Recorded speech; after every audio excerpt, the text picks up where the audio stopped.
और बहुत सारे लोग जाति व्यवस्था को भूलकर संविधान को मानकर एक दूसरे के साथ मित्रत्व कर रहे हैं। लेकिन कुछ लोगों के मन में आज भी पूरी मेंटेलिटी, कास्टिस्ट मेंटेलिटी है और इसीलिए ये अत्याचार होते हैं। इस अत्याचार को खत्म करने के लिए हम सब लोगों ने प्रयत्न करने की आवश्यकता है। यह मैंने जानकारी ली कि सीनियर सिटीज़न की संख्या 16 लाख है यहाँ सीनियर सिटीज़न की, और उनको 1060 to 79 1000 पेंशन दी जाती है, और 80 के ऊपर के जो लोग हैं उनके लिए 3500 उनको पेंशन दी जाती है। तो इसी तरह दिव्यांग जनों को भी मतलब यहाँ 1000 पेंशन दी जाती है। तो इसी तरह मतलब यहाँ दिव्यांग जनों की संख्या 5 लाख है, ऐसा मुझे बताया है पूरे स्टेट भर में। तो दिव्यांग जनों के लिए अभी जो सेंसस होगा, तो नया जो अभी 2021 का सेंसस है, तो नरेंद्र मोदी जी का मैं आभार व्यक्त करता हूँ कि नरेंद्र मोदी जी के सरकार ने जाति के आधार पर सेंसस करने का निर्णय लिया है। हर जाति के आधार पर सेंसस होगा और 21 के मुताबिक ये सेंसस होगा। और मैंने सेंसस कमीशन से जानकारी ली है कि कब ये चालू होगा, तो अगले साल में 27 में मतलब सेंसस चालू होगा और उसमें हर जाति का परसेंटेज कितना है, जो ब्राह्मण कितने हैं, क्षत्रिय में जातियाँ वो हर जाति का कितना है, वैश्य में जो जातियाँ उनमें कितना है, दलित में जातियाँ उसमें कितना परसेंटेज है, ट्राइबल में कितनी जातियाँ उनका कितना परसेंटेज है। तो हर जाति का परसेंटेज अभी मालूम होगा और जाति के आधार पर के जनगणना से ये फायदा होगा। ये राहुल गांधी तो बोलते हैं कि भाई जनगणना ओबीसी की होनी चाहिए, लेकिन राहुल गांधी की सरकार थी तब उन्होंने ऐसा नहीं किया था। तब उनके ध्यान में नहीं आया था कि भाई सेंसस जाति के आधार पर करना चाहिए। आज वो बड़ी बड़ी बातें करते हैं और सेंसस होना चाहिए इसी तरह की मांग पहले करते थे, लेकिन सरकार ने, मोदी सरकार ने ओबीसी की सेंसस की ज़्यादा मांग होती रही थी। लेकिन मैंने बहुत बार मांग किया था कि जाति के आधार पर जनगणना होनी चाहिए, उससे जातिवाद बढ़ेगा ऐसा बिल्कुल नहीं है।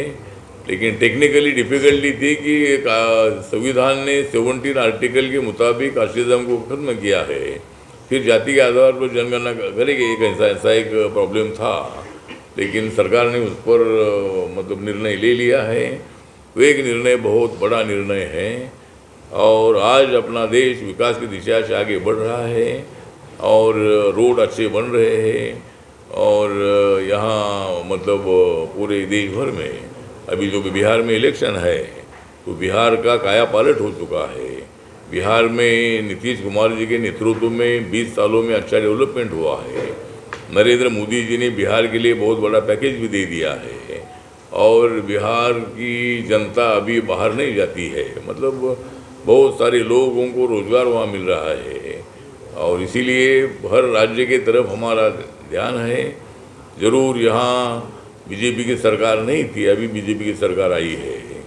कई साल तक, शायद 22 साल तक हमारी नवीन पटनायक साहब की सरकार रही और नवीन पटनायक बहुत अच्छे आदमी थे, मतलब वो हमारे साथ एनडीए में पहले अटल बिहारी वाजपेयी की सरकार में वो मंत्री थे।